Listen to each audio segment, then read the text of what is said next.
ولا يملك الذين يدعون من دونه الشفاعة إلا من شهد بالحق وهم يعلمون، اور نہیں اختیار رکھتے، نہیں مالک وہ لوگ جن کو تم پکارتے ہو من دون ہی، اس کے سوا، وہ نہیں ہے مالک کس چیز کے؟ الشفاعت، شفاعت کی۔ تمہارے نظریے بہت سے ان کے بارے میں ہوں گے، ہماری شفاعت کریں گے، ہمیں بخشوا لیں گے، ہمیں جنت کا داخلہ دلوا دیں گے، لیکن سن لو جن کا کے بارے میں تمہارا عقیدہ ہے شفاعت کا، ان کے پاس کسی شفاعت کا کوئی اختیار نہیں،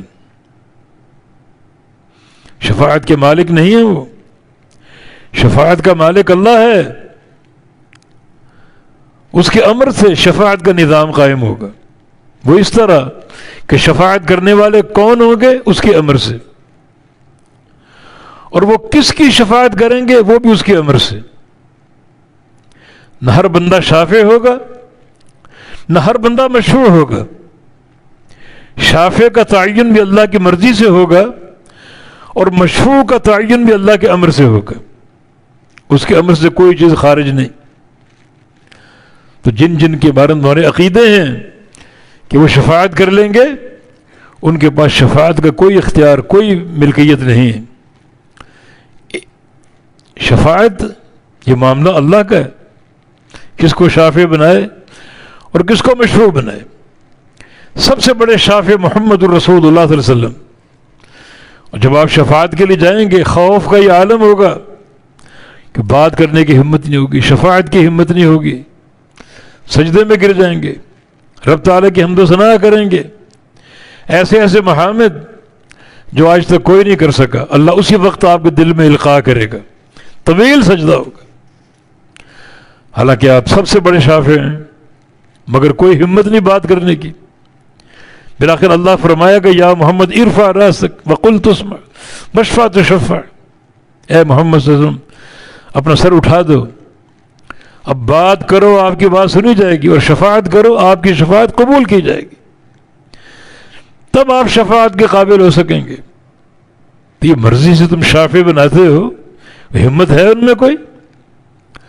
اچھا محمد الرسول صلی اللہ علیہ وسلم سب سے بڑے شافع، شفاعت کیسے کریں گے؟ صحیح بخاری کے حدیث کے الفاظ ہیں یحد لی حدا، اللہ تعالیٰ میرے لیے ایک حد قائم کرے گا، یہاں سے لے کر وہاں تک لوگوں کی شفاعت کرو، باقیوں کی نہیں، یہی لوگ شفاعت کے مستحق ہیں۔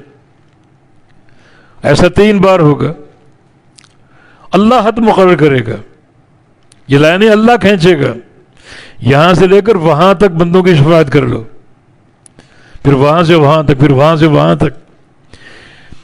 مرضی کا مشروع بھی نہیں بنا سکتے، نہ مرضی کا شافع بن سکتا ہے، نہ مرضی کا مشروع بن سکتا ہے۔ تو شفاعت کرنے والے اللہ کے امر سے شفاعت کریں گے، جن کے لیے کریں گے وہ بھی وہ لوگ ہوں گے جن کو اللہ امر دے گا مشروع بننے کا۔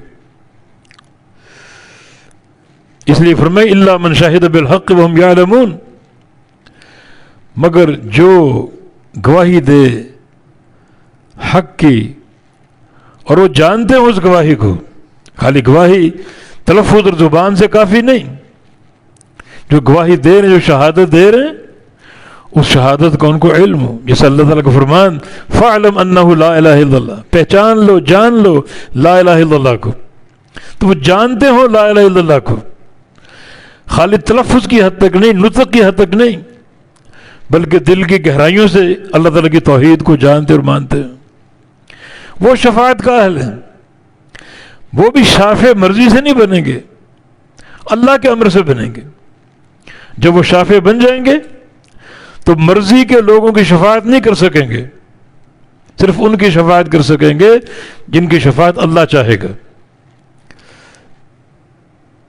تو شفاعت کا اختیار کسی کے پاس نہیں، شفاعت کا مالک کوئی نہیں ہے، صرف اللہ مالک۔ اور جنہیں تم پکارتے ہو میرے علاوہ وہ تو ہیں ہی نہیں، ان کے پاس تو ایک ذرے کے برابر بھی شفاعت کا اختیار نہیں، نہ اللہ کا اذن ان کو حاصل ہوگا۔ ہاں الا من شہد بالحق، اللہ کا اذن کس کو ملے گا؟ جو گواہی دے حق کے ساتھ، وہم یعلمون، اور اس کو جانتے ہوں، انہیں پتہ ہو کیا گواہی دے رہے ہیں. لا الہ الا اللہ کی گواہی، جس کا معنی کوئی معبود نہیں، نفی، الا اللہ اثبات، نفیاً و اثباتاً اس گواہی کو جانتے ہوں. وہ شافع بن سکتے مگر کب؟ جب اللہ کا امر ہوگا، جب اللہ تعالیٰ کا امر ہوگا. لا یشفع عندہ الا باذنہ، اس کے پاس کوئی شافع نہیں بن سکتا جب تک اس کا اذن نہ ہو. تو اللہ کے اذن سے شافع بنے گا کون؟ جو حق کے ساتھ گواہی دینے والا ہو اور ان کو گواہی کا علم بھی ہو، نفیاً و اثباتاً.